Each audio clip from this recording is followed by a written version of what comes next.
sort of going live. I've got the red light. We are live. Here we go. So everyone is currently focused. Dangerous Maul is, but Shadow Lord, take two live. Here we go. But Shadow Lord quietly showing us Maul's biggest weakness, and it isn't the Jedi, it's himself. It's the brand new Maul Shadow Lord series right here on your Star Wars Safe Space. Stick around, and we've got company.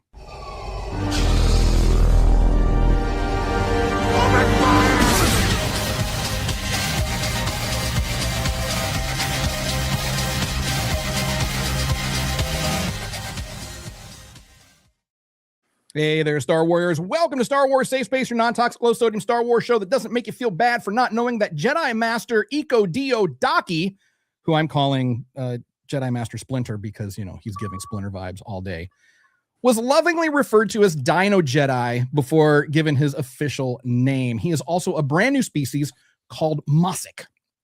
So it'll be fun to see more of them and that young man who's not really young at all. So whether you're a hardcore fan or just a little swords or curious, this is your Star Wars Safe Space. Welcome.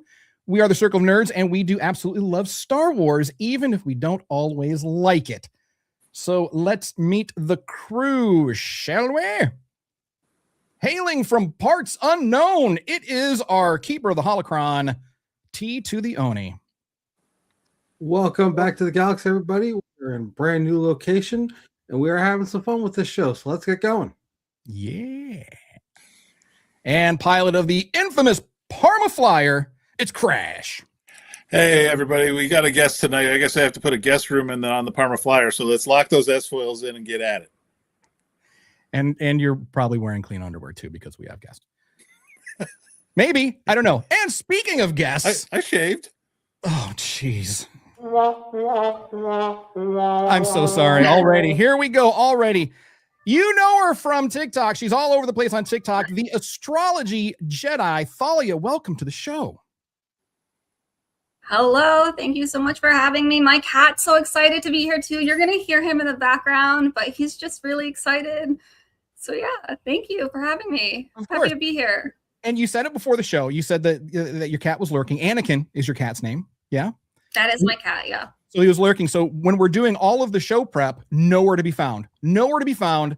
As soon as we go live, there he is. But that's that's when he's, when I'm at home working, like every meeting, as soon as he hears me talking, then he's on my lap, he's chiming in. So he's like right next to me right now. So I'm not kidding. My girls, Elsa and Anna, as soon as they heard boy cat, they're like, where? There's a boy? Seriously? She's right behind me on my screen right now. Yeah. So Thalia, tell us a little bit about yourself. What is the astrology Jedi? What is it that you do? I feel like it's in the name, but expand on a little bit for us. Yeah, of course. So I did work really hard on my branding to try to cover everything I do just in my little, handle. But I love Star Wars, obviously, and I also really like astrology. And a few years ago, I got super, super into Star Wars. And as I think we all do, I really fell into it. Clone Wars changed my brain chemistry. Yeah. That was the turning point for me. And I got so into it. And I was just watching it so much that I started Googling, what's Kenobi's rising sign? And it's Gemini. But I was like, certainly there's somebody out here who has already dissected all this and talked about it, because I don't know, the more I watched it, the more I was just like, oh, these are textbook examples of all of these different astrology placements. I started to see astrology when I was watching Star Wars. And I haven't gotten that so strongly with any other show. So again, I thought certainly there's somebody out here who's doing this. I need to go fact check all my guesses. Somebody's going to say Anakin's a Scorpio rising. Someone's going to say Padme has a lot of Libra in her. And it just didn't exist. And then I was like, okay, I guess if you want something done, you have to do it yourself. So yeah. I was like, I guess this will be my niche. It'll be talking about Star Wars, which I love, but, trying to also teach people some basics about astrology. I try not to go too deep. I try to keep it still just easy to understand, but it's fun. And if you boil astrology down, it's really just analyzing the behavior of people. And we analyze characters all the time. So Yeah. I'm just trying to like teach people maybe like a slightly new language or just a new way to view things. And also people are sometimes, I think astrology is gaining in popularity too, especially like pop astrology. So it's exciting to see when people actually understand where I'm coming from instead of they're just like learning something from me. But it's really validating when someone's like, yes, I knew he was a Scorpio sun or whatever. Like that's really exciting when people agree with me. It's nice. So just blending two of my very, very special interests and trying to teach people something at the same time and hopefully making it entertaining and educational. Love it. And that's the thing. It's like you found this really unique bridge, between this amazing fandom and astrology, and you're making it work. And it's really, really cool. It's niche for sure. But I'm having a lot of fun. And it's fun because I watch so much Star Wars in my free time, obviously. And now it's like I've started taking notes when I'm watching stuff, which I think mentally I was doing anyways, but now at least I'm like, okay, I'm gonna have a notebook, I'm gonna start writing. And yeah, I take it pretty seriously. Okay, good. Well, George Lucas making Star Wars, borrowed a lot of mythology, history. Why not astrology? That's the thing. This is fantastic. I totally agree. Yeah, we don't have, I don't think, any records of him using astrology too much in his character development, but he's weird with other stuff. So I'm like, this isn't that weird. Like, and also all of us, we're all weird. Like, we're all very weird. So like the Star Wars world, Star Wars universe seems like a very nice safe space for me to like fully be my weird self and just blend these two things together. And it's really fun. I've actually like never shown this much my personality to, I think, a lot of people. And now I'm just doing it online, which is weird, but it actually doesn't feel weird. It feels really nice. So like you said, you found your niche and you're living in it. You're occupying it. You're owning it. And I think that's all any of us can hope for. That's what we want to do. So like I said, I'm so glad that you decided to come on the show because, if you want to do any kind of breakdowns while we're talking, great. If not, then we'll just be four nerds talking about this thing that we love so much. So, all right, let's dive in. Before we get into the deep conversation today, I just wanted to run down a few facts because these were things that I was curious about as I was watching the show and looking into some things. So just quick facts if you haven't looked anything up yet. Also, for all you would-be Star Warriors out there will be spoilers. So just so you know, if you haven't seen Maul Shadow Lord yet, if you're not really familiar with some of his backstory or some of the things that happen, a little bit further on down the timeline, there will be spoilers. So just so you know. So quick facts. So the show takes place on Janix. So Janix, the city itself, is built inside of a crater, which I thought was really, really cool. And there's this sense of foreboding, like what was the crater, what's under the crater, what's on the rim of the crater, like what's, there's all these things keeping people in this crater. But as we talked, on Monday, on Tim's show, it's got this really cool noir Blade Runner vibe. There's like some cyberpunk type elements in it, and it's just, I am so in love with Janix right now. It's kind of ridiculous. I am. Oh, thank you, Crash. There we go. There's the beautiful city of Janix, and it was actually it was partially inspired by Gotham City, which I thought was really cool because I also like Batman. And then I started thinking, like, looking at Maul, and then my brain does what it does, and I started thinking about Maul's rise, currently what we're seeing, and Penguin's rise. The way that those two characters kind of parallel, like they're, Maul is starting from nothing-ish, You know, Penguin was also starting from, I think, ish, Gotham City, Janix. I'm just in nerdy heaven. Anyway. All right. Again, we could go on and on and on with that. And just the amount of color and textures. Yeah. They brought it up to this in daylight. From what I hear, they were doing actual like watercolor paintings in the concept drawings. And this just looks so different than anything we saw in Clone Wars, anything we will see in Rebels. Yeah. And the Batman parallels are so rich, so deep. I kept thinking about Maul and this little band of his, you know, he's taking on crime bosses, trying to like, and I'm like, he's a demented Batman. You know, Batman has his own issues, but we treat him as, because we treat him as a hero because he's fighting the bad guys per se. But you know, he's like a psychologist's dream.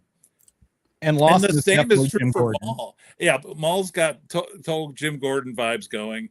The first scene alone was like the beginning of the Dark Knight. You know, they're robbing a mob-run bank to get the attention of the guys who run the mob. And I was just like, you know, my Batman gravelly voice just kept kicking in because the parallels were just there. It's so good, and it's so good, and you can see those inspirations, you can feel them. And again, like if we're talking about, you know, Batman the animated series especially, there was so much noir involved in that, and it was great.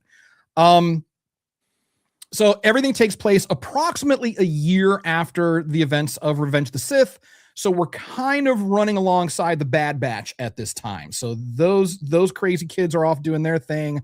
Maul is kind of doing his thing, all, you know, around about the same time. But it also takes place, obviously, before the events of Solo. So when we see him in Solo, he is, again, spoiler, you know, he is already the head of the Crimson Dawn. So, which kind of, you know, begs the question, are we going to start seeing that here? Is that going to be the tie-in? Are we going to get that? We're still about, because I think this is approximately like 10 BBY-ish. I think where we are, or Solo was 10 BBY. I think we're about 13 BBY here, give or take. So we could start seeing the building of that organization, maybe. And if I haven't already mentioned, I am absolutely in love with Janix, and I want to move there and live there and be very happy there. Thalia, I would because this is of course this is going to be the big question. You, the astrology Jedi, Maul. I mean, where does he fit in? What is his sign? What's his deal? So Maul is definitely heavily influenced by Mars. So he has a lot of Aries, he has a lot of Scorpio, and he has some Capricorn as well. But I mean, your knee-jerk reaction to Maul, like his aura, which is also what we would call like a rising sign in astrology, like the vibe you get from him is aggression, it's scary, it's intensity. That's his Aries. So he's an Aries rising. His sun, his main identity, when you get to know him, it's in Capricorn. He's actually like quite a bit deeper than this violent character that you think he is when you first meet him. Like your sun is like, if you spend some time getting to know someone, then their sun becomes apparent. My categories. And then emotionally, you have your moon sign, and that kind of like influences your moods and your emotions. For Maul, his moon is also going to be in Aries. He's just too violent and he's too emotional. And especially, I think, his emotions, his aggression, that's what he leads with. So I'm going to give him, for his big three, for any astrology people who are listening, big three is quite a common term. It's your rising, your sun, your moon. So he's an Aries rising, Capricorn sun, Aries moon. However, he does have some other placements in Scorpio. So I just want to throw that out there too, because he is very heavily influenced by Scorpio. But initial vibes, like if you don't know anything about astrology. Yes, I know nothing. I know like the 1970s. Hey, baby, what's your sign? That's as far as I go. Yeah. I'm a Capricorn. I don't know anything beyond that. I think Maul is a great archetype for Aries. Like if you don't know a lot about astrology and you don't like know what Aries means, tie Aries back to Maul and you can really kind of understand a lot of what Aries is about. And Aries, I mean, mythologically speaking, is Aries also the god of war? That is correct. So that kind of makes sense. That, I mean, he is that guy. I mean, he's got some super aggressive. Yeah. anger management issues, that fella does. Yeah. So, all right. So, Yeah. fellas, any questions about that to the astrology Jedi here? I think you just blew our minds. Got me. That sounds very spot on from what I understand of Maul as a person. So, yeah, bang on. That was good. Thank you. That's what I'm talking about. All right. I love it. All right. So let's get into the topics for this evening, shall we? So first, we're going to be talking about Maul's ego. So he never just wins and moves on. He always just kind of lingers there, in the shadows. He needs people to understand that he's in control. We hear him saying, I just want to stay in the shadows. But then he makes two extremely public shows of force, no pun intended. So we see him going after Vario. He's trying to sauce Vario, and just like, finish him off. Nicodemus was already sauced. Now he's going to go try to finish Vario publicly on the road. Like, he was there himself. So I mean, he was back in the lair, but and then he goes to break Vario out of a police station. So I mean, how are you in the shadows, but then you have to be on stage? Like, it's like he can't help it. So that's the moment it kind of clicked for me anyway, is that he doesn't just want the power, he wants to be recognized as being powerful, and I think that's what also gets in his way. So what are your thoughts on this? Could he actually be unstoppable if he got out of his own way? If he didn't need people to see him win, if he didn't have to, look up to Papa Palpatine, he is the dark side daddy. For those that are into the dark side, Pedro is my daddy because I like the Mandalorian, so he's my Mando daddy. But Maul is the dark side daddy, but clearly he has his own major daddy issues with Palpatine, clearly. So could he be the one if he could get out of his own way? Thalia, what are your thoughts? Or is he just doomed? Shakespeareanly, eternally doomed? Okay, one thing that I do love about this show is that we know how it's going to end, right? And because we know how it's going to end. And I have to say, as like a little bit of a high-strung girly, it's so nice to start a new Star Wars show when like when I was watching Andor, I was like, okay, I know how this is going to end. Like, I was able to emotionally prepare myself from the beginning. Like, I know this is not going to end well. And I like getting into a show and knowing, like, okay, I know Maul's going to make it through the show. We know he's going to make it through the show. Yeah. But in terms of his potential physically, I mean, he's out of bounds. Although it's still crazy that Ahsoka beat him in Clone Wars. It's not crazy, but I thought that would be, that was surprising to me. But yeah, his ego, it's bad. I mean, I feel bad for him because he has had such a tough life. I actually did like a little bit of research too before the show started, because I know that there's a lot in the comic books about him. The guy's had a rough go around, and also he was insane in a junkyard for like 10 years too. So like all that, he's got a little trauma. He's got some trauma, but he still does pretty well for himself. He does. So I mean, it's interesting. Go ahead. Sorry. No, I mean, the trauma is insane. I think the trauma is pretty insane. But again, he does bounce back pretty well. Again, I think physically he's amazing, but he has, I think this might be a little bit of a hot take. I don't think Maul has range. I think he has two settings. I think he has like aggressive, like need to take action immediately now. That's his Aries rising. But then he has this other like deep thinking. I think this is a result of him studying with Sidious, right? Like he knows how to kind of pull the strings, like run the show behind the scenes. And he just fights between these two identities all the time. Like yes, those two identities are very different from each other, but I don't think he has a lot of range between those two modes. It's one or the other. And he has issues, I think, controlling those two switches. That's kind of my behavioral take on him. But I mean, he's a genius, obviously, and he's an incredible warrior. But those are his two settings, and he can't find anything in between. That's a good take. I wouldn't even say it's a hot take. That's a good take. Yeah. I wanted to jump in on some of that because I posed a question on our Facebook page about why did Ahsoka beat Maul when Qui-Gon couldn't?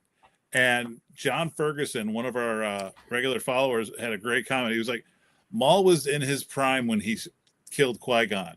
Ahsoka was in her prime when she defeated Maul. And you got to remember, Qui-Gon was in an era of Jedi that weren't particularly trained for combat.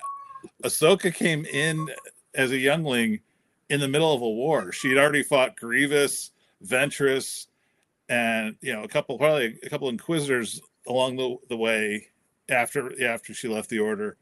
So by the time she got to Maul in season 7, fighting Sith, to borrow an Obi-Wan line, was her specialty.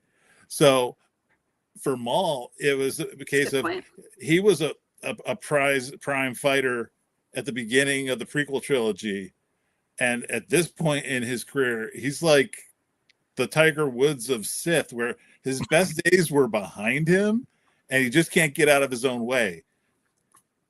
And I think something that gets overlooked with Ahsoka too is because of Anakin, she is really able to, in a safe way, safer than Anakin, obviously, kind of tap into that anger and that rage without tipping over, without, almost like Mace.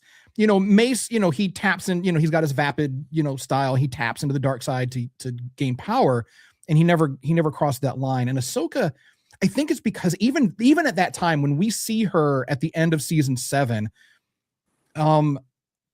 before she's, anyway, she's already kind of like accepted the fact that she's not a Jedi, that she's something maybe more, something different. She walks that line and she does it really well. I was also surprised that she was able to really soundly beat Maul, but then Maul did what villains do. He took that coward's way out. He cheated basically. I mean, but, and we see him, and this was just a classic villain thing. We see Jedi Master Splinter, he was going to take Maul. And then what does Maul do? He wrecks the overpass and puts innocent people in harm's way because he knows a Jedi has that itch. They have to help people. Yeah. And it is a cheap move. And we talked about that before. Again, going back to Batman, the greatest Batman film of all time, starring George Clooney and Arnold Schwarzenegger, of course. And when Arnold says, you can, catch the villain or save the bird, and the villains always exploit that. Always, always, always. It never ends. So, and we're seeing Maul. He is just that classic villain. He's just that guy you love to hate, And Thalia, like you said, he is a genius. Absolutely. I mean, there's no doubt about it. He is scary. Well, he studied with Sidious. Like, of course, he's insane in the best way that he needs to be. And that's because of Sidious, because Sidious is also absolutely crazy, obviously. 100%.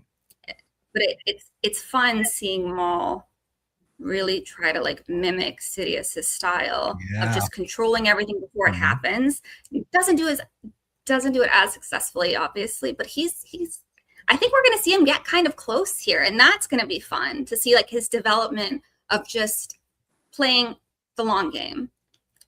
He's playing chess, not checkers, as the kids would say, or whatever. I think that's going to be fun to just see how he continues to control things.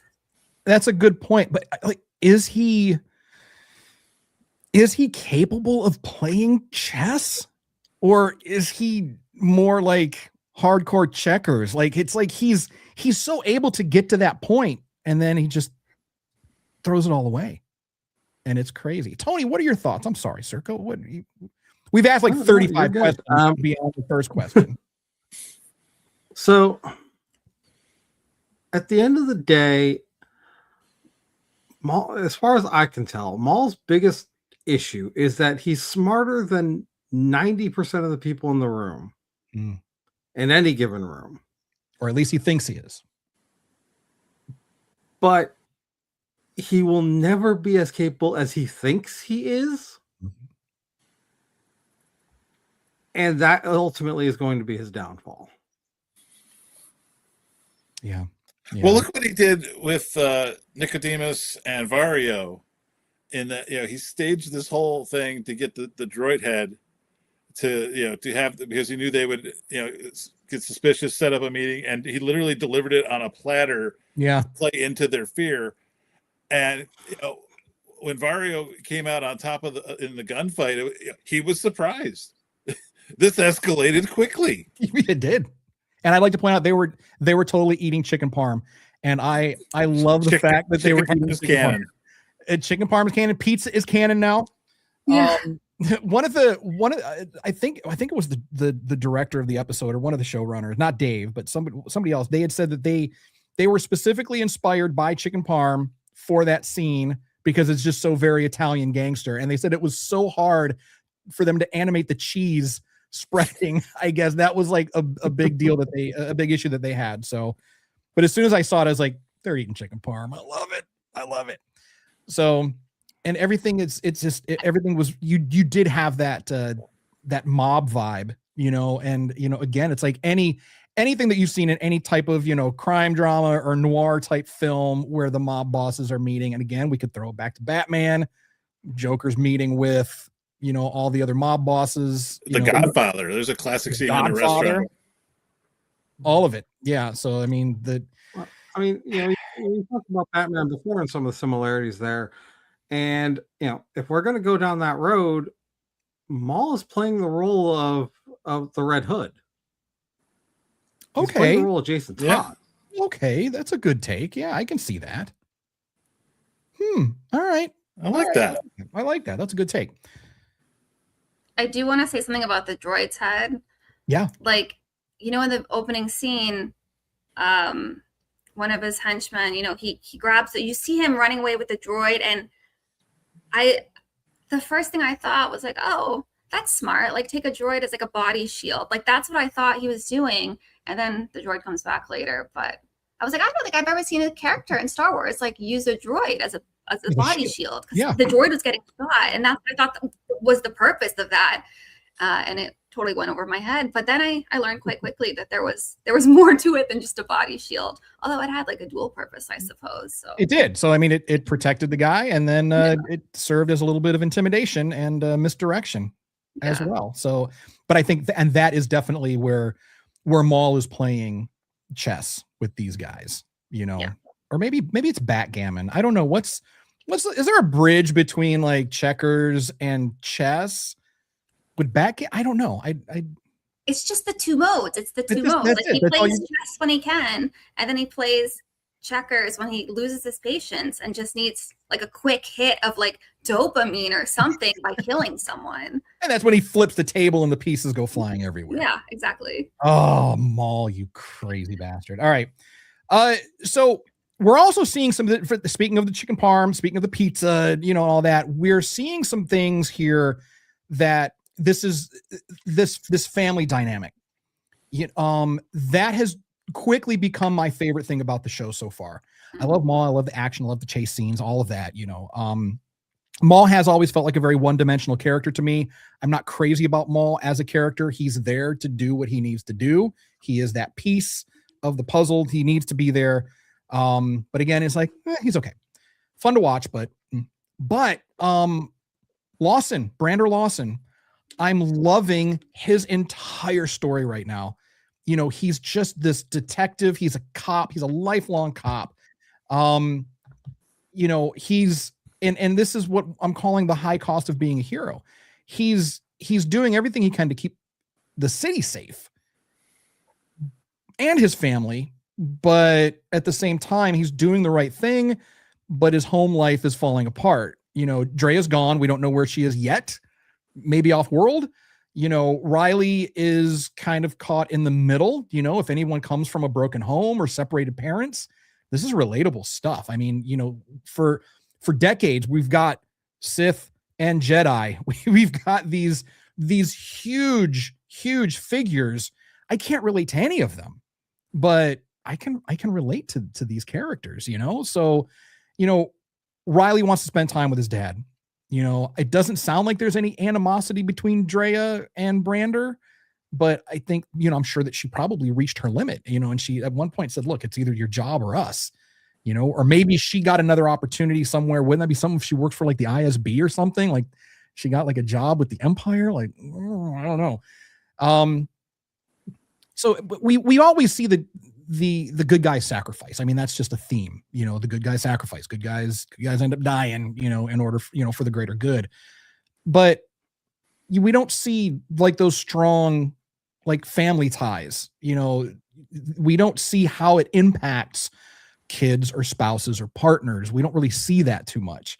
So we're seeing that, with Lawson, and I think it's such a great twist, and it gives the show, I think, some much needed depth, because otherwise it's just Clone Wars 2.0, and it's just, Maul running crazy. And this, I feel like it really kind of grounds the series, and I want to know more. I want to know more about Lawson. I'm compelled. It's like that's important to me. So, what are your thoughts on, his mentality at this point? He's doing the right thing.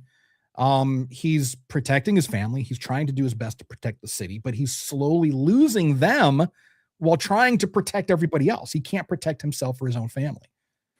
Thalia, looks like you got something to say. Well, you keep saying he's a good guy, and I think he is. I'm obsessed with this character, like hot. Like he's a hot animated character. I like him. He's great. Also, I'm on like a Law and Order kick right now, so it was really fun seeing his character, because I'm like, oh, this is like how every Law and Order episode starts. You just need the dun-dungs. Yeah. But he has this, like, how do I want to word this? He has possible relations with his underworld connection. Yes. This woman. Mm-hmm. And it seemed a little bit more than just like business. I mean, they make for dinner, right? Let's get dinner later. Or like, I'm free for dinner. Like, then it's like, because it was just an underworld connection. Like honestly, I think police in real life have these connections. Yeah. Like that's not a big stretch, but I mean, they made it a point for the 30 seconds or 1 minute that we saw her character, Salt, is that her name? Am I correct there? Mm-hmm. Okay. They made it a point in that 1 minute of her screen time, or it might have been less than that, to let us know that there's some kind of relationship there. And she knows about his kid. Yeah. I'm like, well, maybe the wife left. Maybe they got a little too close. Maybe he's not that good of a guy. I don't think he's that good of a guy. I think maybe at work he's a good guy and he's really good at his job, and I'm sure he cares about his family and he does want to keep everything safe. And I think he might want to do the right thing, but like, is he a good partner? That I'm not so sure about. He lost my trust in that episode. As a partner. Sure. So, and it shows that there's a duality in everyone. I mean, you can still fight to do the right thing. You could be a seemingly good person, but you're not immune to making mistakes and making poor judgment calls and bad choices.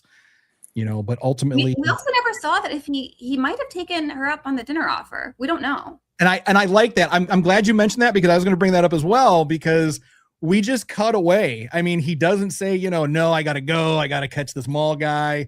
He just kind of looks at her and then he doesn't say no. Exactly. No. So, I mean, I don't know, but again, it's showing, the depth. I mean, that's real life. These things happen, especially, I mean, and who knows, again, this is why I want to know more. Was she like a confidential informant at one point? Because obviously she's plugged in. you know, she knows the underworld. So was she a confidential informant at one point? Maybe they were, you know, maybe he was undercover. Maybe they got a little too close. Maybe something happened. I mean, like you said, you know, she knows about him. She knows about Riley. She knows, but she didn't mention the wife. She probably knows that too. She probably knows that too. Yeah. So she's a woman. She knows everything. That's not, you're not wrong. You're not wrong. So I mean, there's a lot of moving parts here with Lawson, and I think that he's more deserving of a redemption arc than Anakin Skywalker was deserving of a redemption arc. Because so hot take, but as far as we know, Lawson hasn't murdered children. That's not a hot take. Nope. Anakin is the least worthy character of a redemption arc. I'm covering my cat's ears. Cover little Anakin's ears. So Tony, not the kitty Anakin. No, kitty Anakins are always worthy of a redemption arc, because that's all we ever do is redeem our kitties for doing the things that they do to us. So, Tony, what are your thoughts on this family dynamic and looking into, you know, seeing the family side of things? You know, is this something that we even need to see in Star Wars? Do we just need the action? Can we just get by on the action? Because we've never really seen anything like this. We've seen family, of course. You know, we've seen high level families like Anakin and Padme, and, you know, obviously, you know, Luke, you know, and the Lars family. But this is different. This feels different.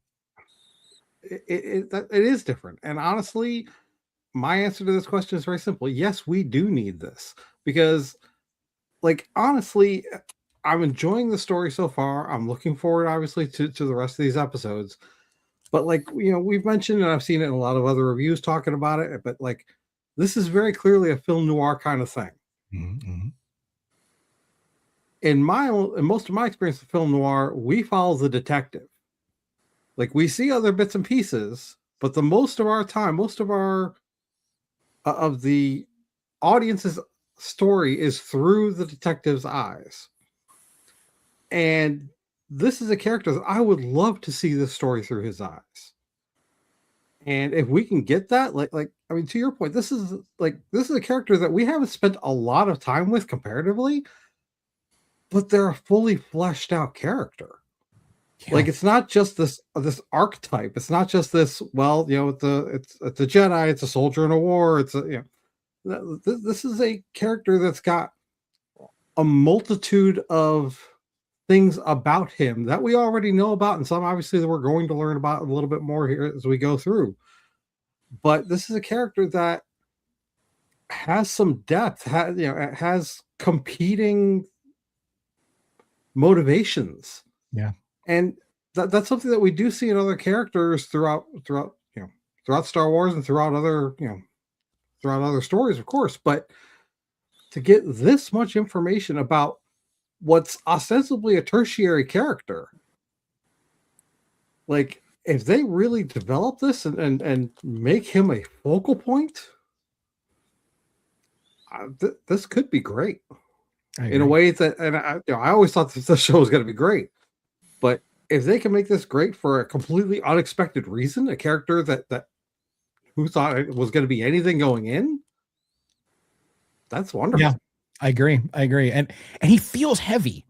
You know, like, we find out obviously he's got some family problems, but he feels heavy to me. Like, he has this weight on him that's not just his job as a detective, and he's, you know, working to try to save the city. He's doing his duty to the city. But we see this family thing, you know, the choices he's made, good and bad, you know, they're on his shoulders, and you feel that. I mean, it's just, it's such a good show. Crash, what are your thoughts on this? We haven't been around to you yet, so what are your thoughts? Crash is like, come on, I want to talk. No, this has been great. I think Tony's been right. This is we've all, going into this, we were expecting a lot of red lightsabers. We know, Tommy, how you feel about, you know, the stories always being about Jedi and Sith. Always. This has got the potential to have a layer of real world consequences, real world people. And the best thing I always find about my favorite cop stories is the partnership between the lead character, like Lawson, and his partner. Let's talk about two boots. Two Boots. I got if you pull this guy up that I sent you. Two Boots is he's got to be like the Danny Glover of this pair. I'm getting too old for this programming. Oh man. I love the scene in the precinct where they're sitting there going over the data, and Two Boots comes over with a cup of coffee, and he's like, "I'm just here for the experience," and he's like, dumped the cup, but just swiveled his wrist and tipped, like, "There's nothing in here. I can't drink this. I'm just emotionally here for you, bro. I'm just here for the moment." Here for the moment. And I think these two are going to be they're going to steal the show more than anybody, because Star Wars needs a good cop comedy in a drama setting, because there's got to be a little lightness to it. There's got to be, there's all these criminal syndicates and all this espionage going on around them. At some point, you got to have to take a breath and just have, like, because he's very unique, not just because of the boots he wears. He's different than the other automated droid cops. They're very stern. They're very direct. He's got personality. He's got a very K2SO humanity to him, and I think this guy is going to be a stealer of many scenes going forward. And our boy can hack. I mean, he went up against Spybot, and he took him to school. And that alone, that's like evil Chopper. If there's such a thing as good Chopper. Yes. Another thing the developers did, they said rewatch it and look at the amount of empty calf cups that Lawson has, like, just strewn around. The guy drinks a lot of calf. He drinks a lot of calf. So, Folly, what are your takes on Lawson? Like, astrologically speaking, where is he at, would you say? It's too soon to tell. Okay. I mean, I have some jerk reactions for sure, but I think he's somebody who's, what's interesting is that he seems like he's very obsessed with optics as well, just like we're talking about how Maul is. I think Lawson wants to be known to his community as, like, the good guy, but we get in a little bit deeper and we kind of see maybe he's not that good of a guy. Again, I'm skeptical. Okay, I'm skeptical of him. I like his character a lot, but I think he might seems like he cares a little bit too much about the optics instead of the actions that actually make you a good person, potentially. I think you could also see that with, like, the happy family picture on his desk. Like, he wants everybody to think everything is great at home. But not so. And so when I think of somebody who's really obsessed with optics, I lean a little bit Libra. It's a little early to tell. But that's my knee-jerk reaction.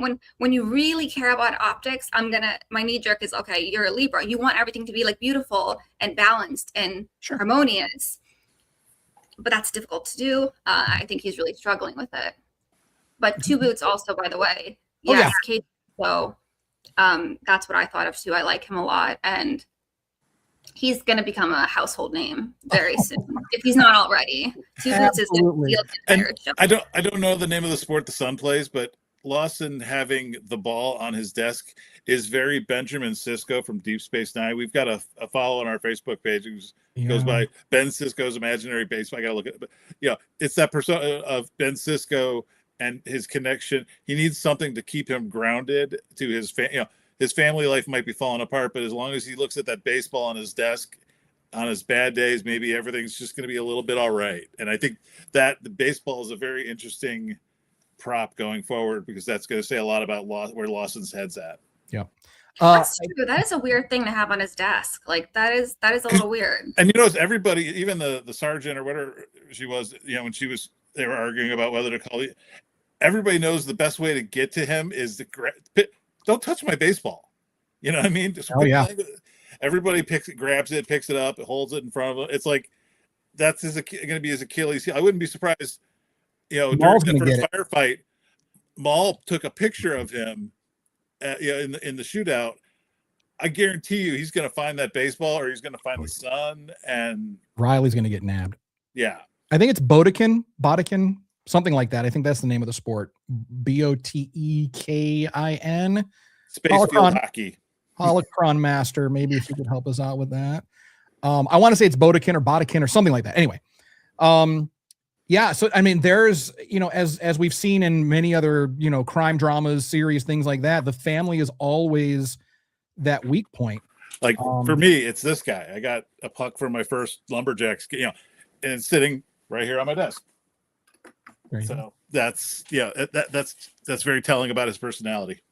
And speaking of stuff, so Disney not missing a beat, and this is not an endorsement, this is just an observation.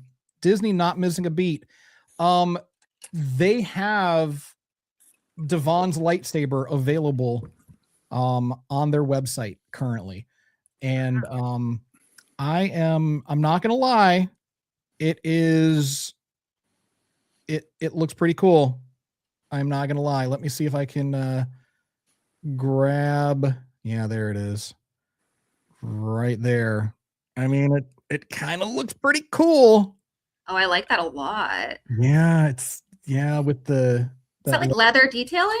Yeah, the leather wrap on it. So that's pretty cool, and it's only 275 credits, but it comes with some other things. Again, this is not at all an endorsement. I just think it looks kind of cool. Next time I'm out at Galaxy's Edge, I guarantee you I'm going to see that thing at Doc Ondar's with all the legacy sabers, because they love putting them in these deluxe boxes. Is that a print that comes with it? Yeah. So there's this little data pad thing, which I thought was pretty cool. Your little certificate of authenticity thing is a data pad. So nice. Oh, Disney. Shut up and take my money, and you will. Oh my goodness. All right. So we'll remove that. All right. Now, speaking of Devin, Thalia, your thoughts? Still too soon to tell with her. She's got some interesting things going on too. She's fighting. She's fighting to keep her identity. She's fighting to use her skills. Like, Master Splinter didn't want her stealing the little fruits, but she's like, we got to do what we got to do. So that's going to be his Hasbro name. They could Walrus Man. No, it's Jedi. That's Splinter now. Master Splinter. Yeah. So what do you think? They wasted no time to let us know how conflicted she is. Yeah. Like, it almost, I think, was too on the nose. It was almost too quick, where I was like, okay, this girl's going to fold immediately. But she's a kid too, right? How old? Do we know how old she is? She's like, is she like 15, 16? Yeah, we know that she's a teen. But that's crazy. Think of yourself when you were 15, 16. Like, I was a psycho at 16, like, our brains aren't fully developed. We're crazy. So I don't want to tie astrological, like, behavioral things to somebody who's just like a kid and still growing up. But I thought it was interesting that the show wasted no time to let us know she's going to be quick. Like, this is going to be easy. There's no conversion that's going to happen. She's already there. She's already annoyed. She already is, her patience is gone. She's just kind of hiding it, but I don't know. They were so aggressive with just showing us how quickly, like, she's over it. She's ready to go. Although I also want to say, not really critical to the plot, but loved her cloak. Yeah. Like, I want that cloak for myself in her opening scene. Badass cloak. Like, really loved her cloak. Someone on Etsy will have that thing made within the next couple of weeks. I'm positive. I want it. The collar is so great. I loved it. Now, let me ask you this. Speaking of the cloak, she was very careful to roll it, wrap it up, and hand it. Do you think her saber was in there? Or does something was weird about that? I agree with you. Otherwise, she would have just worn it to the station. Well, they know they're on the right. My thought also was like, why did she wrap? Go ahead. They know they're on the run from the Empire. They have her and her master have different opinions about how life is going right now. She's fed up with the way the system is working. He's preaching patience like a Jedi master would, even in the most ridiculous circumstances. So for a simple thing, like, and he even said, we can always rely on the kindness of strangers. And the first person he goes up to, just for some food, the guy basically tells him to F off. Yeah. The classic eat shoot. and she's like, I've had it. I'm going to go for it. Yeah, she didn't. I'm surprised she didn't just like levitate a piece the food away with, Yeah, that would have been easy, right? Just like, or even try to mind trick the guy into giving it to her, because clearly she is. Yeah, she's fed up. She's tired. She's easily swayed. I can see why Maul is attracted to such a volatile youngling. oh yeah. Well, he said that, the one I'm looking for is here. Yeah. So is it her? Does he feel her in the Force? Is it her? I think he's a lot like, we talked about this on Tim's podcast. I think he's a lot like Soul from the Acolyte, where he's sort of trying to connect the dots. He wants a Padawan. He wants an apprentice. Yeah. And he's sensing this person, this personality. He doesn't know what she looks like, but he'll know her when he sees her. And then of course he sees her in the police cell, and it's like, oh, you clearly must be the one I'm looking for, because you're a hot mess. And Thalia, like you said, with her conflict, I mean, he's feeling that. He is feeling. Yeah. I don't even think there's like, she's so ready to go. She's so ready to go. I don't think the conflict's that big at all. I think she's acting like she doesn't want to join as much as she's. We're gonna see her. Like I said, she's gonna fold so quickly, and You think Daddy Maul is gonna fold her like a cheap suit, like easily? She'll like feign a fight, like as if she's. But you think that she's already halfway there? I mean, do you like realistically see, like, she's out, right? She's out from the cell. She made it out. Mm-hmm. So they're ideally going to open episode 3 up with, like, hopefully Maul and Devin talking. In what universe do you see her, like, walking away from Maul and being like, you know what, this has been fun, but I got to go. Not like, for me. There's no way. I know that the trailers exist, and I know that we know that's not going to happen, but he's going to give his, like, deep talk, where he's going to say, like, how flawed the Jedi are, and how, like, he's not really that bad because everyone's bad, which is honestly a good argument, especially in, like, today's day. It's such a good, it holds so well. And he's already been planting those seeds. That's all she's going to need. Yeah, I agree. And he's planting those seeds already, like in like the second episode. So gonna fold her like. And she's a kid. She's a kid. Like she's not gonna be rational. She's gonna be a kid. And just Tony was great, dead on about the Red Hood analogy. But again, to borrow the Batman metaphor, what is it about Maul and trying to recruit a teenager to be his? I mean, they all do that. But I mean, he goes after Ezra. Spoilers. He tried to bring Ahsoka in, and now that it's like he can't be what he wants to be without a Robin. The Force likes kids, apparently. I mean, the Jedi, they're just as bad. Nothing but babies. They're just always, swiping babies to feed the Force more little kids. We've seen Young Jedi Adventures. The worst possible guardians ever are the Jedi, letting these kids, these babies, go off into hyperspace on their own with some pirate kid they just met. Come on, where's Galactic CPS when you need them? So all of this is true, but at the end of the day, the simple answer is that they go after kids because they're not as set in their ways yet. I mean, this goes back to when Dooku was trying to convince Palpatine to try and work on Obi-Wan, to turn him over, and he's like, no, he's too set in his ways. He's fully absorbed the Jedi belief system. You're not going to be able to sway him away. Whereas the younglings, the Padawans, you've got an opportunity with them because they haven't fully adapted yet. But this brings me to two other questions here. The first of those questions is, now I completely agree with you, Talia, that I think she has no problem walking away from the Jedi. The question is she ready to walk the path of evil, or does she just want to have power and not have to hide it anymore? Because there's a big difference between those two things. He's going to sell it like it's not evil. He's going to sell it in that way that I think you're right. She's not going to want to go to evil. She's not going to want to be like a Sith. She doesn't want that. And Maul, I think, knows that. And that's why he's already starting to be like, there's no good, there's no bad. So he's working on his recruiting campaign. But I agree with you. I can't see her aggressively committing to like evil. Yeah. So then this brings me to the first of the two real questions. And the first question is, at this point, do we define Maul as a Sith, or is he just a Force sensitive person?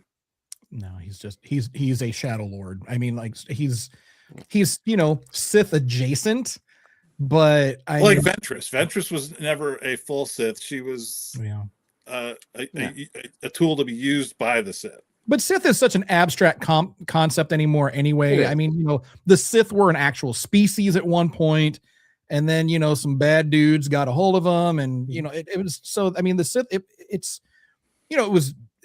that identity, it's that label, but, it's like Jedi. I mean, you look at Ahsoka. Ahsoka's not a Jedi. She's clearly not a Sith.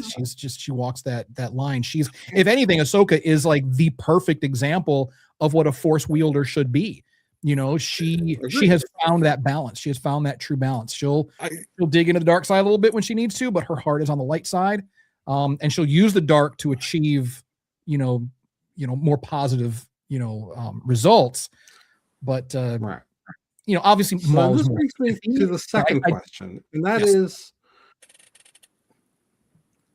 we talked about it briefly before, where Maul has this, like, he senses her presence. He feels like he has a purpose here beyond just his current game.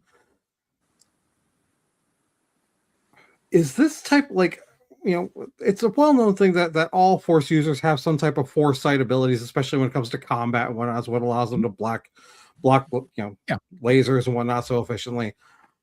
But we've seen people like Yoda and whatnot, try to dive into their heads and try and figure out what's coming. Use their senses. But the only other person that we've seen show any sort of real foresight, ability to predict the future, is Sidious. Is this a learned ability? Is this something that's more natural to the dark side of the Force? Is that what gave him such an edge over the Jedi to begin with? Just that he had that ability? I think it's time and tuning. I mean, really, I think it's something that, because Yoda does do it to a certain extent, but the Jedi are also, and we've talked about this so many times. The Jedi are blinded in many ways by their dogma. They're in their own way in many ways, like the same way that Maul is in his own way. So they're not really able at this point in Jedi history, if we're talking about pre and post Imperial, but I think Jedi were maybe at their peak during the High Republic, but even then they were slipping, as we saw in the Acolyte. They were starting to slip. Their arrogance and their dogmatic views on everything, their rigidity, they didn't give themselves room to grow. So I think that limits them. But then with people like Palpatine, I mean, he's going all in on everything. He's going to learn all of it, everything, because that's how you defeat your enemies, is by knowing them. So he has that foresight, but it's still, obviously what we see in Return of the Jedi, it's limited. It's like, you can only see so far ahead, but you didn't see that hole getting tossed down a reactor shaft, did you? You didn't see that. So apparently your foresight is crap. And I've said that before about Palpatine and his Papa Palpatine and all the manipulating he did during the Clone Wars. I personally feel like Palpatine sort of takes credit for a lot of things the Force is doing naturally. We had a big conversation on our Facebook page about the Anakin and the prophecy about there is no father, and this fan theory that could Palpatine have been the one that created Anakin using the Force? Well, of course he's going to take credit for that when he finds this Jedi chosen one that he is seducing to the dark side to unbalance the Force, as it were. But I don't really think, because again, he thinks he takes credit for being able to see 3 steps ahead of everybody, except for the fact that his apprentice throws him down a reactor shaft.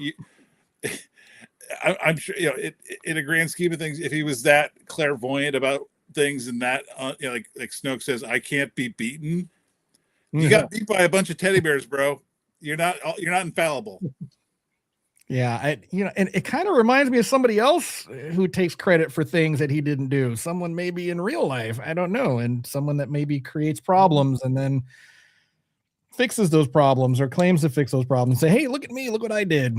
I don't know. That's it's always interesting how Star Wars it really does shine a light on real life. And it's been doing it since 1977. It's been doing that. And now more than ever, I think we're seeing things that really, really stand out. And it's so easy to look at things happening in the real world and assigning them places in the Star Wars universe easily too. Not even with without any need for nuance or debate. It's like, yeah, you're this guy in Star Wars, you're that guy in Star Wars, and this is what's going to happen to you eventually. So look forward to your Death Star blowing up very soon. Anyway, but so final question for everyone, and this is about Maul, and we're going to be looking ahead to a little bit, but Maul is arguably right now, he is his most dangerous. Like, this is the most dangerous we've seen Maul. He is, I would go so far as to say he's even more dangerous now than he was when he was, Spider Maul and completely bonkers. He still is obsessed with Kenobi as always, but he's more so obsessed with, he's got those daddy issues that need to be resolved. He's like, look at me, look how much I've grown. Look how much better I am than you, Dad. So we're seeing him at arguably his most powerful, but are we also potentially seeing him at his most fragile as well at this point? What are your thoughts, Thalia? Is there some fragility, or is he just going for it? I think he's learning. He's learning how to go between the only two modes that he has. I think the reason you're feeling that he's the most dangerous right now is because he's finally switching towards the thoughtful side, the Sidious side. Like, he's controlling his actions a little bit more. And that is scary. That is what makes Sidious so scary, is that he's like a really good planner. He can think, he can map stuff out. And I think that's what's giving Maul this like scarier feel, is that you're like, oh, he's thought about this. We're no longer just reacting, we're thinking. Yeah. So, but yeah, he does place himself where like his crew starts to like, they start a job, but then he wants to make sure that he's the last person on the job site killing everyone. Like he right. And if you were like truly on top of it and like really running things, you would never see that person. Like, we kind of never see Sidious really getting involved in anything. We do sometimes, but generally speaking, he's never out there fighting on the front lines. That's an insane concept to think about, like Sidious getting that involved. So it's like he's trying to be more like Sidious. He's getting better in the sense that he's developing plans that are more impressive, but yeah, his ego still needs to make sure he's the one on the scene. Everyone knows he's like killing the most people. Like, he wants credit for it all. Yeah, that's a great point too, because the only time we really ever see Sidious like out there in the field getting busy is when he fights Maul and Savage. Yeah. So that's like the first thing I thought of. Yeah. That's like that thing, it's like, you know what? I mean, if Sidious shows up on the job site, everything has gone sideways. Like, if he's there, it's like, oh, what just happened? Right. So heads are going to roll literally sometimes. So, and Crash, I see you're taking away some of the stuff here. We'll get back to the question, but I did want to talk about Rook cast real quick. Of course, I am a Mandalorian. I love Mandalorians, and we talked about this on the show. This, she was giving me Ursa vibes from Star Wars, and was there a connection there, or was it just me making things up in my brain? Well, physically, I dead ringer. Yeah, we were talking about this on Tim's podcast on Monday, and immediately I was like, damn, she does. Yeah, Vanessa Marshall is the voice actress playing her, but the style is clearly Sarah Douglas, Superman 2. If you remember her in V: The Last Stand, she played one of the visitors that was like brought in at the last bit. Great villain, female villain, and I'm finding her character Rook interesting because again, Maul is trying to get back what he feels was taken away from him by Palpatine. When he busted up his little crime family on Mandalore. Mm-hmm. I feel like she is going to be an interesting lieutenant. We've already seen her sort of being the consigliere of sorts, where the guys he gives the order to put together the bank heist job, or to storm the police station, and she sort of lingers behind to go, is this a good idea? You're risking a lot of exposure. Yeah. You've got a very recognizable face, bro. Do you really want to go where there's security cameras? Right. So she's trying to be that voice of reason, but at the same time, it's like, I can't be a voice because, we've all seen Game of Thrones, I think. And it's like, you can only tell the king or queen so many times that they're making a bad choice before you end up on the chopping block. And I think that she is very aware of that. But at the same time, she's been with him since Mandalore. Right. So she saw, and it's interesting, that she would be with him still, because we saw in the Clone Wars episode, he cut and run. He announced it. The Red Mandos were getting their ass handed to them by the Republic, and he just left town, and she was there for that. So the fact that she is still with him now, I find interesting, because I think she still has some faith in him, and where is that faith coming from? I want to find out. Yeah, that's an interesting point. Does she have that faith, or is she using him for her own agenda? Because as a Mandalorians aren't known for serving. They don't serve others; they serve themselves. And so maybe Maul is used to playing people and manipulating people, but is Rook playing and manipulating Maul? I don't think she's manipulating, but I think that maybe she's got some stuff of her own going on behind the scenes. So I don't know. That would be fun if we learn that she has her own agenda. That would be a really fun thing to see. I actually now I'm rooting for that. I want that to happen. Yeah. I want to see more Mandalorians anyways. I mean, astrologically, what would your first take on her be? Maybe too soon to tell. We don't get a whole lot of her though at this point. Yeah, we don't have a lot. I know. I thought about this and I was like, I can't make any takes. Not yet. Give me a couple more episodes and I promise I will. But okay. And also one other thing goes too is, what's her relationship with Maul like? Is it a little bit more than I don't think it's romantic so much. I don't think that, but there's one, I don't remember which episode this is in, maybe the first or the second. It's in one of them. I think it's the first, in the beginning.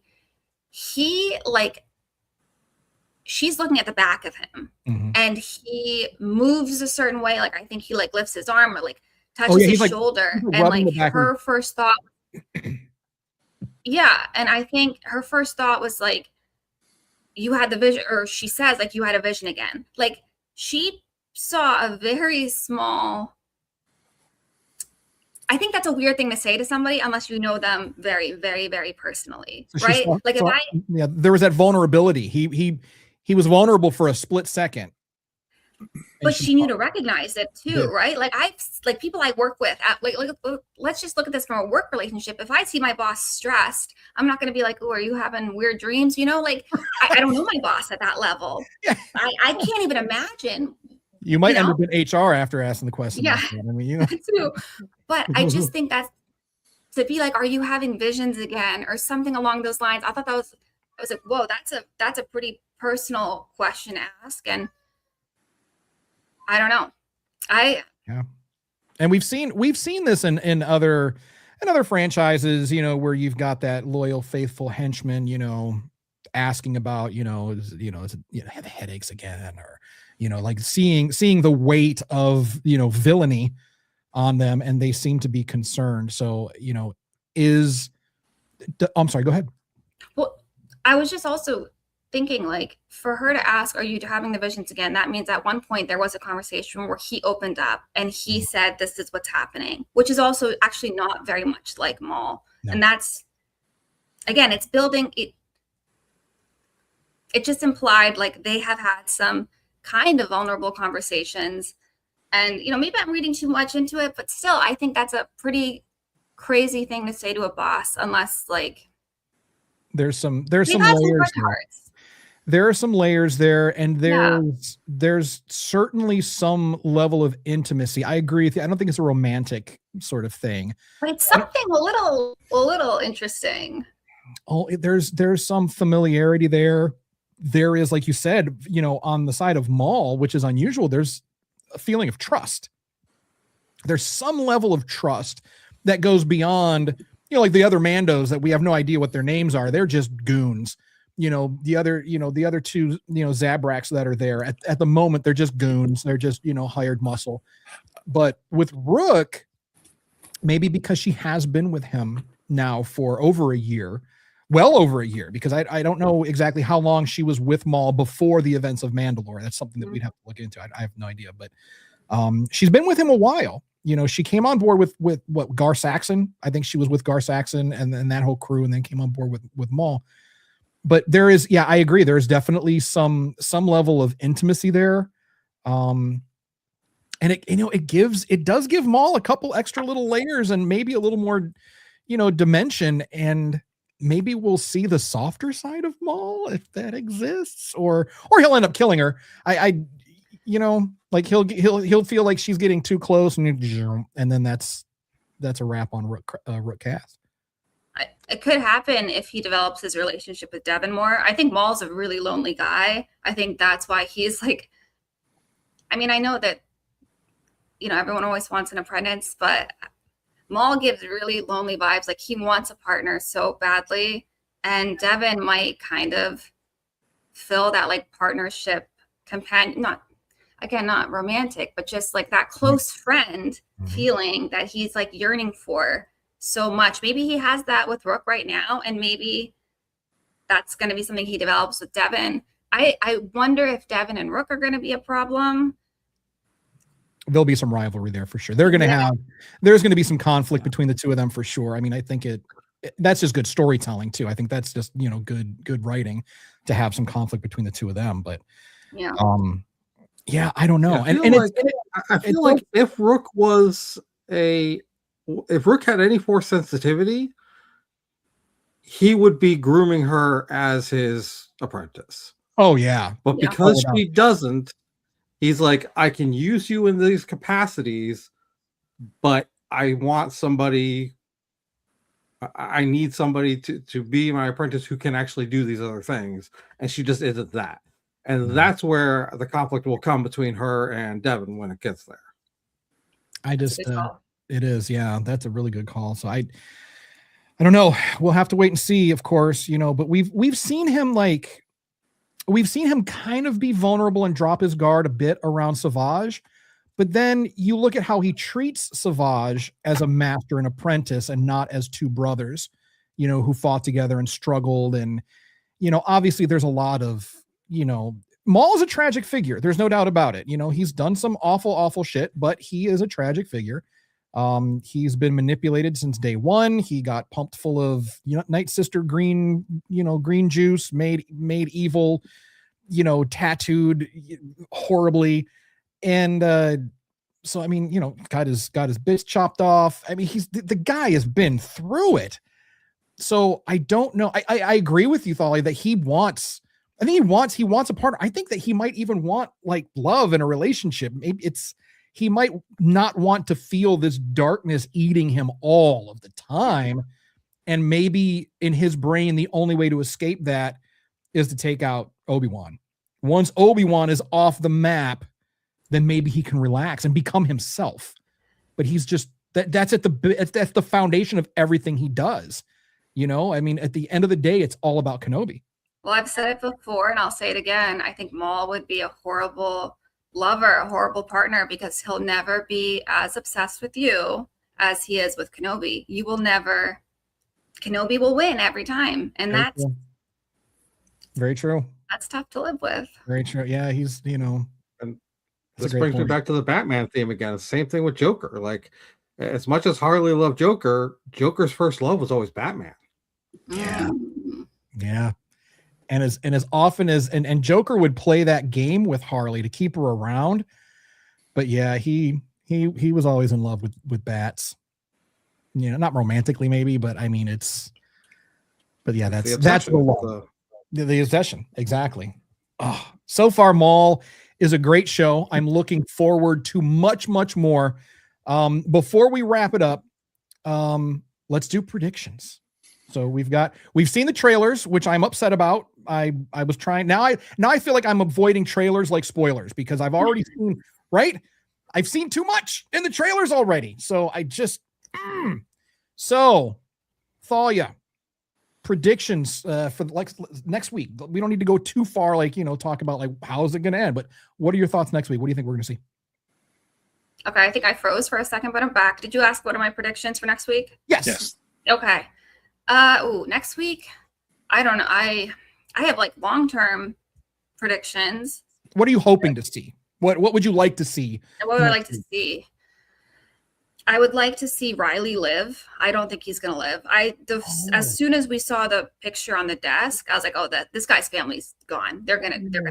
That's so Game of Thrones. That's so Game of Thrones. I haven't seen Game of Thrones, but I believe you. I trust the reference. Well, then don't ever watch it. It's such a good show, but don't ever watch it. You'll be horribly scarred for the rest of your life. I would like to see him live. I don't think he's gonna live. I don't think actually, really anyone is gonna make it out of this show alive. I think. Like, what a bummer. What a downer. Talia with the bloodbath. Okay. Wow.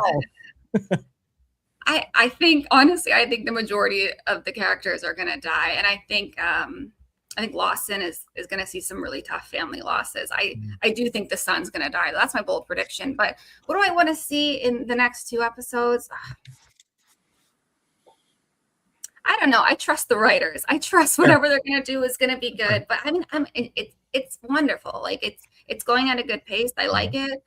I think, yeah. Let's hope everyone lives a little bit to learn a little bit more about them. I want to learn more about the underworld connection too. I want to learn about that woman. I want to learn about Lawson's relationship with his wife. It's interesting, these relationship dynamics. So. It's a great series so far, and I'm really glad that we got a season 2 already locked in. So insane. That is good. Off of 2 episodes, we're already dialed in for a season 2. Although the only thing that like killed me when I heard that is I was like, it's gonna end on the worst cliffhanger, and I'm gonna have to live with that until season 2. Like now that they announced season 2, we know like we're not gonna get a clean ending. I love a clean ending, and we're so spoiled now with things coming out, and we're able to binge shows. So we can get those final satisfying endings. We don't have to deal with cliffhangers. No. Disney and Dave are like, nope. You're going to have to wait on the hook forever. At least a year, I would imagine. At least a year. But that'll just give us time to dissect and analyze the show endlessly until then. It's true. And ultimately, like, we do sort of know how this ends. Thank God. So we don't have to lose that much sleep over it. Like, we know a little bit how it's going to end. Like, we know where Maul ends up, but yeah, we don't know where all these other characters can end up. Everybody else, though, I would be happy with the Tales of series, Tales of the Lawson family. I would watch that. Like, it's such a mundane thing, and it would probably flop. Maybe put it in a book, I guess. But I want to see that. I want to see how they meet, and what was Riley like growing up, and any other encounters that they had, because obviously they were all around during the Clone Wars. How did the Clone Wars affect them? What happened? What did Lawson do? Because let's be honest, usually it's the dudes who screw up a good partnership. And then, is there reconciliation? Too many questions. Okay. Tony, what do you think? What are you hoping to see or predictions? So I'm very, very thankful that we've got a second season, because I think it gives us more opportunity to draw the story out. Yeah. Like, ultimately, do I think that the kid's in trouble? Yeah, I do. But knowing that there's going to be a second season, I think this first season ends with him being captured. I don't think it's going as fast as it might have looked like before. But he's also not a little kid, so they could sauce him easily and get away with it. They don't really, sauce little kids on screen, but he's old enough. He's at least 16, 17, 18 years old, so he's at possible age.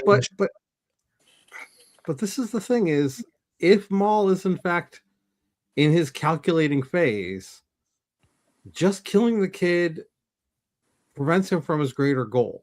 Because at the end of the day, in capturing the kid is to control Lawson towards some greater end, or get information from him, whatever the case may be. If you just kill the kid right off the bat, then he's no longer a useful pawn. It's true.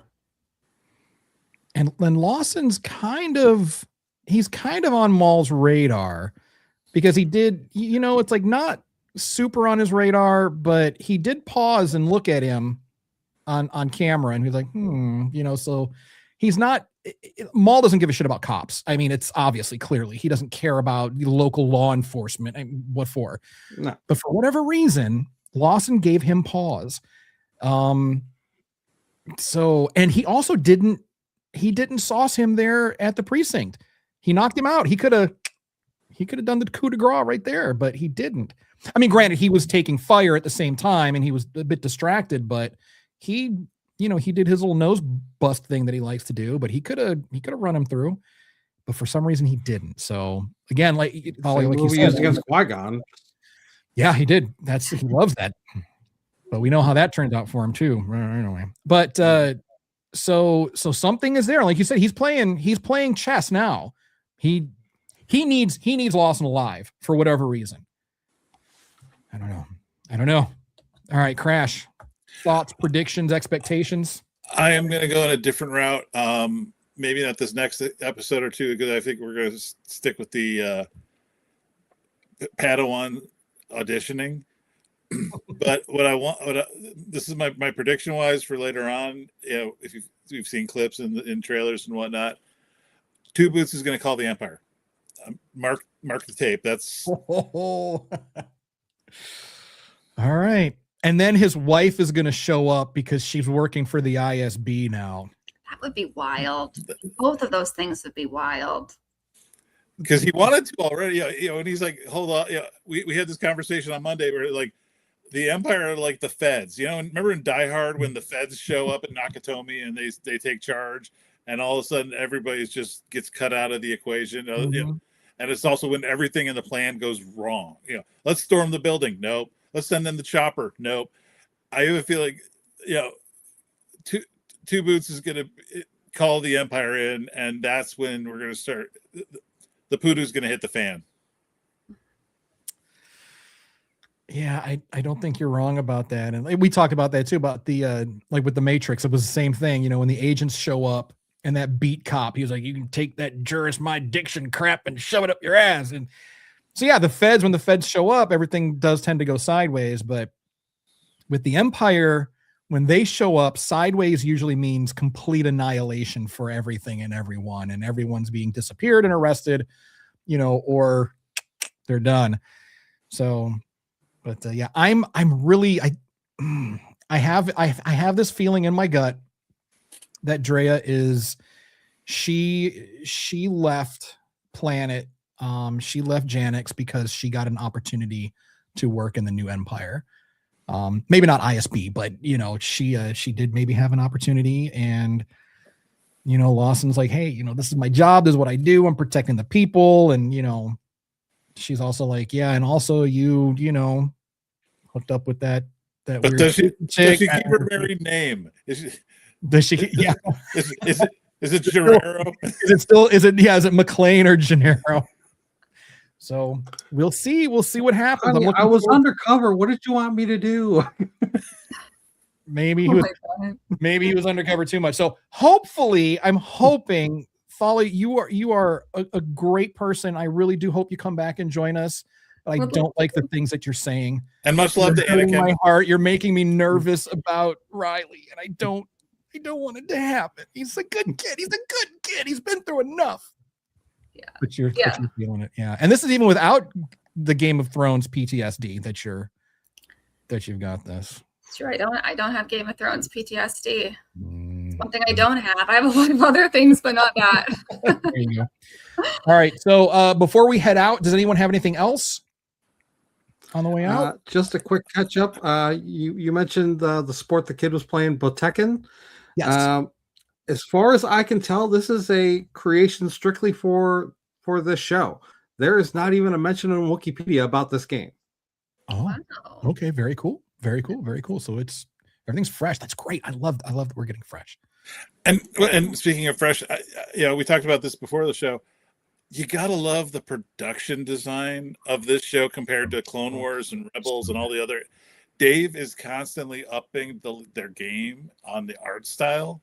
The watercolors, the sabers having a little bit of a rougher edge to them, with sound effects by Sam. You're hearing Maul, Sam Witwer's growling when Maul swings his saber. I mean, this Dave cuts deep, and it's beautiful. So one thing that Sam said in one of the interviews was that the way that the art style is, he said that this is the way Maul sees the world. So this art style, we're seeing this entire show literally and visually through Maul's eyes. So he said, the darkness and the grittiness and the edginess of the lightsaber, this is how Maul sees everything. Everything's a little jagged and disjointed because he still has his psychosis, of course. So I thought that was a really interesting take is that Maul's mental state directly influenced the direction of the art style of the show. And it's like, I've watched it like 4 times. And when you're like, I watched it the first time for the story, then I watched it the second time for the costumes, cause I want to build some stuff. And then like the third time I'm looking at like all the different details, the weathering and, and they're putting things in there they just didn't need to. Things that are on screen for like a millisecond. And if you just pause this show frame by frame, every single frame is a work of art. Every single one I would want to put up on my wall somewhere. It's just absolutely. I mean, I'm going to find somewhere, like, I'm sure within a couple weeks, somebody's going to have some where like, I'm going to get like a frame of this show, just like the background frame and the watercolor style, whatever. And like, eventually I'm going to get a green screen back here. And that's just going to be what my background is going to be. There you go. There you go. Because it is freaking beautiful. And we better see Janix live action. I'm just saying, we better see that. I'm fingers crossed. That fingers would be crossed. great. All right, so we're going to head out, but before we do, Thalia, please, we're going to roll out the red carpet for you. The stage is yours. Tell people what you've got going on, where they can find you, all that good stuff. Sure. So right now I'm on TikTok and Instagram. I just made the transition over to Instagram recently. I wasn't using it before, but now I'm on both apps. Same handle, Astrology Jedi on both. Yeah, that's kind of where I am online. You can find me there. I will be at Rebel Scum Con in August. It'll be my first time attending. I'm really excited. Last summer, I went to Boston Fan Expo and I actually did my own presentation or like panel on Star Wars astrology. So hoping I can do something similar at Rebel Scum Con. I'm working with the planners over there. If that does happen, I'm going to do the same thing that I did at Boston Fan Expo, which is I'm going to tailor the presentation to the actors or like the characters who are actually in attendance at Rebel Scum Con to like kind of just really stay on topic. So that's exciting because we already know the actors for Cyril and Dedra are both going to be at Rebel Scum Con, and I would love to talk about the astrology of their relationship dynamic. So yeah, that's at least one convention I'm going to be at. I don't know about any others, but there might be others. We'll see. Do me a favor. If you go to Rebel Scum, I that was on my radar for things. I'm a big Disney adult fan. So we're kind of juggling money here in my family about where we got some stuff coming up. I'm going to be at Star Wars Night at Disneyland. Take pictures, send them to Tommy. Tony, I want to show people what Rebel Scum it looks like, because that kind of looks so good. Yeah, I want to go really bad. And of course, Tony, the one time that we don't go to Fan Expo, because we've been to Boston Fan Expo a few times, and of course the one time the year we don't go.